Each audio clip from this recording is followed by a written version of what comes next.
kami mengenal apa jadi miskin Mangoro dan saya semua orang bisa disaksikan.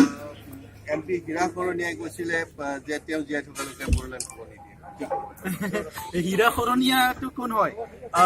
আপোনালোকে দেখিছে ভাৰতৰ ইতিহাসত মানে লালু প্ৰসাদে কৈছিলে মই নমৰালৈকে ঝাৰখণ্ড নহয় তেলেংগানা যেতিয়া গঠন হ'বলৈ গৈ আছিলে পাৰ্লিয়ামেণ্টত তেতিয়া তেলেংগানা নোহোৱাৰ আগত যিটো অন্ধ্ৰপ্ৰদেশৰ CM আছিলে তেখেতে ৰিজেন দি পেলাই পাৰ্লিয়ামেণ্টত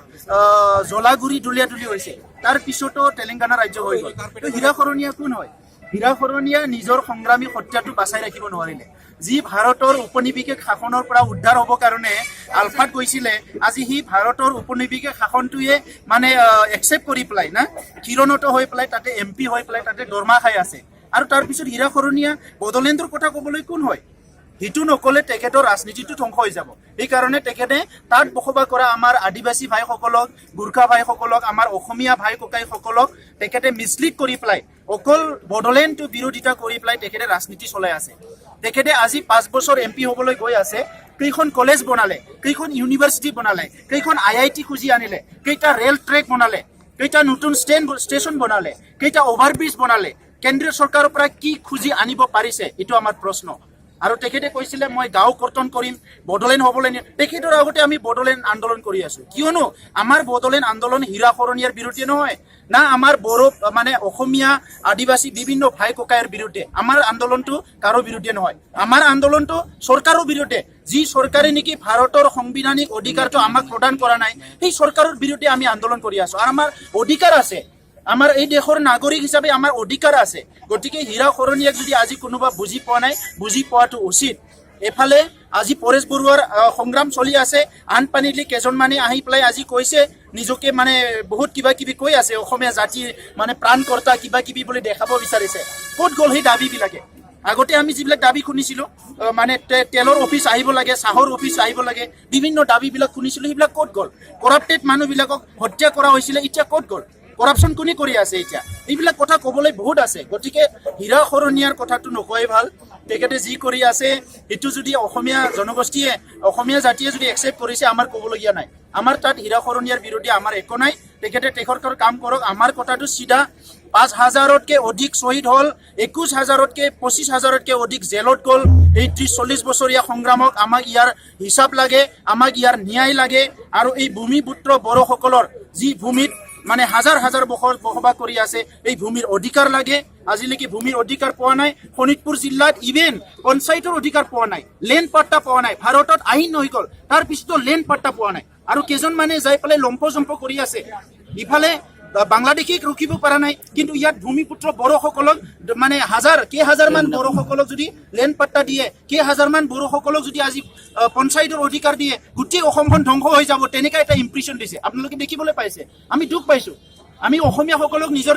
ডাঙৰ ককাই বুলি মানো ইয়াৰ ভাষা সংস্কৃতি আমি সকলো একচেপ্ট কৰিছোঁ কিন্তু ইয়াৰ কথা এইটো নহয় যে আমাৰ গোটেই নিষেধ কৰিব লাগিব সেইটো কেনেকৈ হ'ব গতিকে আজি সকলো অসমখন আজিও সুন্দৰ এটা ৰাজ্য হ'ব পাৰে সকলো মিলি থাকিব পাৰে কিন্তু আজি মানসিকতা যদি সলনি নহয় ইয়াৰ আমলাসকলৰ মানসিকতা যদি সলনি নহয় আমাক LP স্কুল এখন যদি প্ৰভিন্সিয়েলাইজ কৰাৰ কাৰণে মানসিকতা নাই আমাক যদি এক টুকুৰা মাটি দিয়াৰ কাৰণে মানসিকতা নাই ইয়াৰ ৰাজনৈতিক নেতাবিলাকৰ যদি মানসিকতা সলনি নহয় আমি কেনেকৈ নিজকে প্ৰস্তুত কৰিম আমি 50 বছৰে প্ৰস্তুত কৰিলোঁ যে মিলি থাকিবৰ কাৰণে মিলি থাকিম কিন্তু 5,000 অধিক মানুহ মৰি গ'ল আমাৰ কোনে মাৰিলে আমেৰিকাৰ পৰা বাংলাদেশৰ পৰা সেইটো মৰা নাই পাকিস্তানৰ পৰা সেইটো মৰা নাই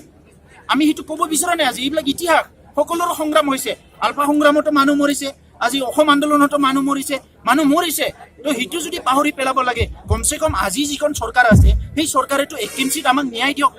1 ইঞ্চিত অধিকাৰ দিয়ক অলপ উদাৰ হওক ওপেন হাৰ্টেদি আগবাঢ়ি আহক কথা পাতিবৰ কাৰণে কিহৰ মানে এইটো মানে সদায় মাহিয়েৰ চকুৰে মানে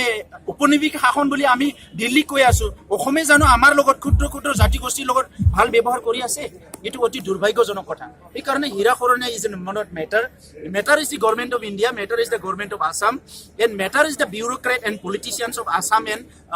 গভৰ্ণমেণ্ট অফ ইণ্ডিয়া ইহঁতে আমাক নাগৰিক হিচাপে আমাৰ অধিকাৰটো কিমান দিব বিচাৰিছে ইয়াৰ ওপৰত ডিপেণ্ড কৰিছে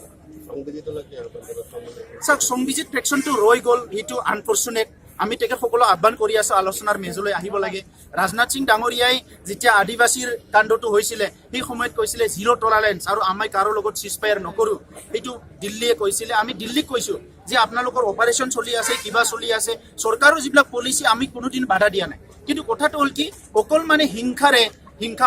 সমাধান কৰিব নোৱাৰে এজনে হিংসা কৰিব আনজনে যদি হিংসাৰে প্ৰত্যুত্তৰ দিয়ে হিংসা কেতিয়াও শেষ নহয় কোনোবা যদি হিংসা কৰে কোনোবা অহিংসাৰ পথ ল'ব লাগিব গতিকে আমি চৰকাৰক কম যে চৰকাৰে মানে মালিক হয় চৰকাৰে গাৰ্জেন হয় যদিও গণতান্ত্ৰিক ৰাইজে ৰজা বুলি কোৱা হয় ইয়াত চৰকাৰ বুলি এটা যন্ত্ৰ আছে যিয়ে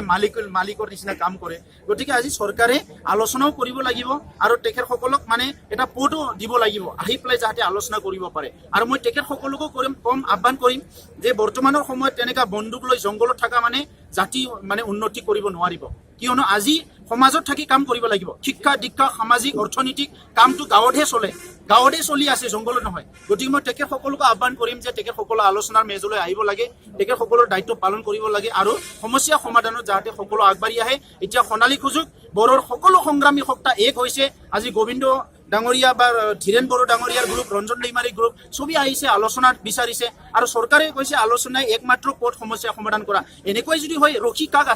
কাক বাট চাই আছে আজি ছবি আলোচনা আমি আপচুই বিচাৰিছে সকলো ডেমক্ৰেটিক অৰ্গেনাইজেশ্যনে বড়ো বিচাৰিছে কাক বাট চাই আছে আলোচনা ক্ষিপ্ৰতাৰে আগবাঢ়াই নিয়ক সমস্যা সমাধান কৰক তাতেতো কিবা এটা সলিউশন নিশ্চয় ওলাব সলিউশন নলাটো কথাই নাই কিয়নো আমি এনেকুৱা বস্তু একো বিচৰা নাই যিটো চৰকাৰে দিব নোৱাৰে আমি এনেকুৱা একোই বস্তু বিচৰা নাই সংবিধানত যিবিলাক আছে সেইটোৱে বিচাৰিছে আলোচনালৈ নিমন্ত্ৰণ জনোৱা হৈছে মাজে মাজে আলোচনাটো হৈছে কিন্তু আলোচনাৰ নামত আলোচনা হৈছে আমি আলোচনাৰ নামত সমাধান বিচাৰিছো গতিকে আমি আলোচনাটো ইগনোৰ কৰা নাই আলোচনাত মাতিছো আমি গৈছো আমি ক'ব পাৰিলো আলোচনা নকৰো বুলি পেলাই কিন্তু আলোচনাটো হ'ল সংগ্ৰামৰ পিছত ৰাজনীতিৰ পিছত আলোচনাটো এটা পথ গতিকে সেই পথটো আমি কেতিয়াও ডিনাই কৰিব নোৱাৰো সেইকাৰণে চৰকাৰে যেতিয়া আলোচনা কৰিছে আমি সঁহাৰি জনাইছো আৰু তেখেতসকলো প্ৰতিশ্ৰুতি আছিলে আজি যিটো নৰেন্দ্ৰ মোদী ৰাজনাথ সিঙৰ চৰকাৰ আছে 2014 প্ৰতিশ্ৰুতি দিছিলে প্ৰতিশ্ৰুতি দি পেলাই তেখেতসকলে ক্ষমতালৈ আহিছে গতিকে সেই প্ৰতিশ্ৰুতি নাৰাখাটো আমি বহুত দুখ পাইছো সেইকাৰণে আমাৰ সংগ্ৰাম চলি আছে চলি থাকিব ইয়াৰকে তীব্ৰৰ পৰা তীব্ৰতৰ হ'ব বড়োসকলে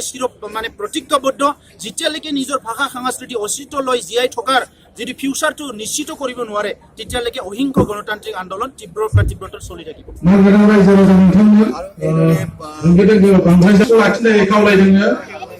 Besok mau jadi juara kalau polisi apa nih man dengan apa sih? Mesti promote bola kita.